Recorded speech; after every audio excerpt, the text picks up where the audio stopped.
Le 28 avril 1967, l'exposition universelle de Montréal ouvre ses portes au public. Actuellement, ce n'est encore qu'un vaste chantier international couvrant les îles du Saint-Laurent en face du port de la métropole canadienne. Vaste chantier d'une superficie de 1000 acres, pour la plus grande partie conquise sur le fleuve, puisqu'en effet, il n'y avait ici, 4 ans auparavant, que l'île Sainte-Hélène avec son parc et des îlots sans importance, l'île Ronde, l'île Verte, les îles Moffat.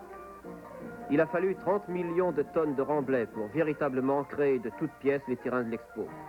Les travaux avaient commencé en juillet 63 et ils ont été terminés en octobre 65. Et depuis, les constructions poussent comme des champignons. C'est même ce qui frappe le plus le visiteur, l'état d'avancement des travaux. Jamais du centre de la ville, on ne se serait douté que les choses étaient allées aussi vite. Et pourtant, on ne voit ici que des constructions incomplètes, des installations parfois à peine ébauchées. Et la grosse question n'est pas tellement de savoir si l'on a réalisé un tour de force jusqu'à maintenant, mais si l'on pourra terminer à temps, et si, une fois l'exposition inaugurée, on aura le nombre de visiteurs escompté. Et encore faudra-t-il que l'expo atteigne vraiment le but que l'on s'était fixé, qu'elle soit vraiment la terre des hommes.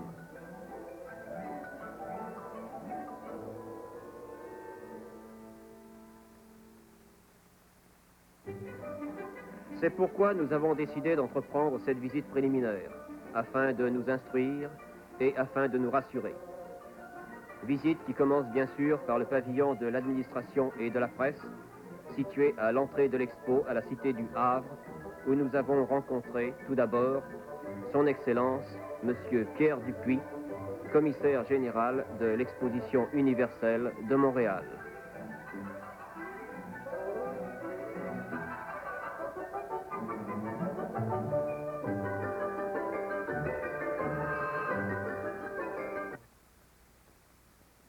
Monsieur Dupuis, peut-on dire que jusqu'à maintenant l'expo soit un succès?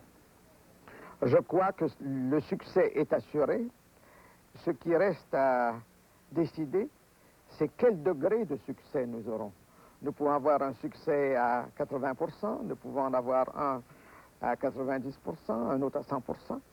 Et moi, je n'ai pas d'objection, vous savez, à dire 150%. Oui, pourtant vous vous attendiez à 80 pays et vous n'en avez que 70 environ, je crois. Nous en avons 70 plus. Plus combien? C'est précisément ce que je ne peux pas vous dire, parce que nous négocions. Vous savez, il faut que je vous explique un peu comment les choses se passent. Certains pays qui, il y a 2 ans, étaient en mesure de participer, à la suite de la crise qui sévit en ce moment dans le monde, sont obligés d'établir un ordre de priorité. Et non pas des hésitations sur le fond, ont des hésitations à cause des frais. Et il y a une question d'adaptation des frais.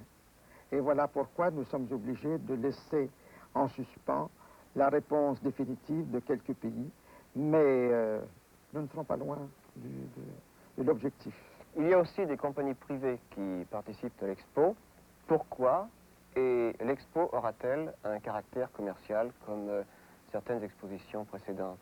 L'expo n'aura pas un caractère commercial.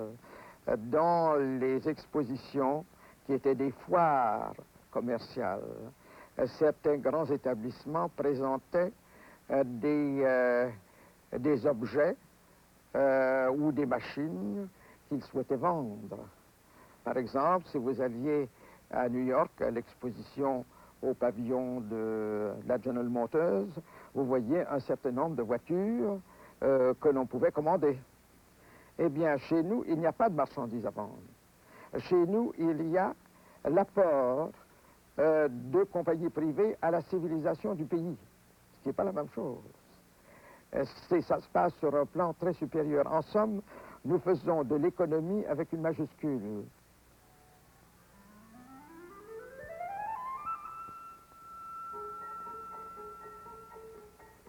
Pour bien comprendre l'exposition universelle de Montréal, il était indispensable d'aller voir travailler les architectes.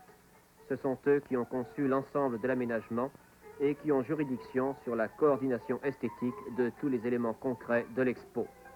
Ce dont nous entretient M. Édouard Fizet, directeur délégué et architecte en chef.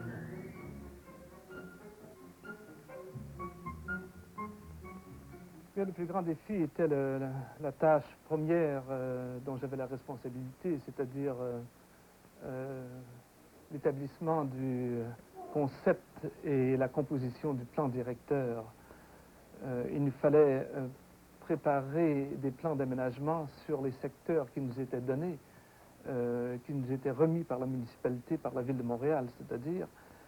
Et on nous remettait 4 secteurs, la cité du Havre, l'île Sainte-Hélène en aval et en amont, et la nouvelle île Notre-Dame. 4 secteurs distincts, séparés par de grands plans d'eau sur lesquels il fallait aménager une exposition.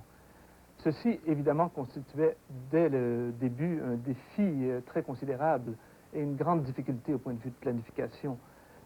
Par contre, ceci est devenu par après un des grands éléments d'attrait et d'intérêt pour l'exposition. C'est pourquoi notre première préoccupation a été de relier ces secteurs et de trouver une méthode, un mode de locomotion qui soit très rapide et très efficace et puis qui puisse relier les secteurs pour le plus grand confort du visiteur et gratuitement. Nous avons donc lancé à travers le monde des demandes de soumission pour trouver des systèmes de communication et nous en avons finalement adopté un. Qui est l'Expo Express. Qui est l'Expo Express et qui permet de transporter 30 000 visiteurs dans les 2 sens par heure et qui permet ainsi de relier très aisément ces 4 secteurs.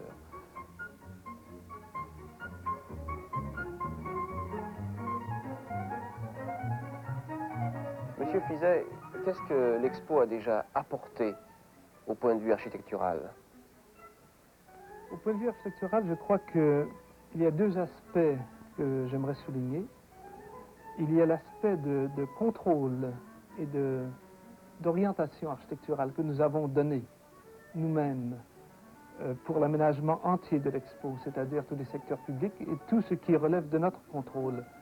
Je crois que c'est la première fois où dans une entreprise de cette envergure, un tel contrôle en vue de la recherche d'une harmonie ait été exercé à ce point.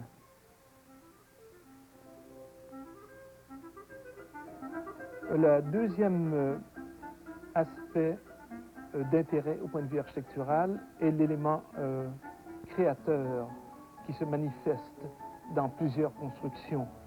Je parlerai notamment d'Habitat 67, qui, comme vous le savez, cherche des solutions nouvelles, non seulement dans le domaine esthétique, mais dans le domaine de la construction, dans le domaine technique et dans le domaine sociologique également.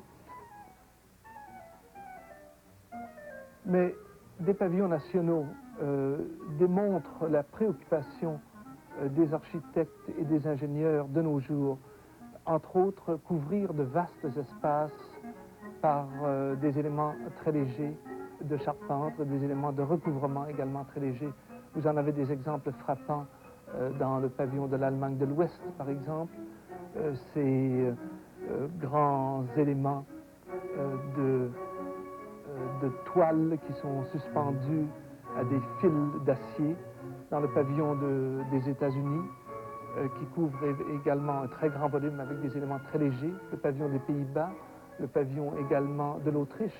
C'est une préoccupation des architectes et des urbanistes de nos jours.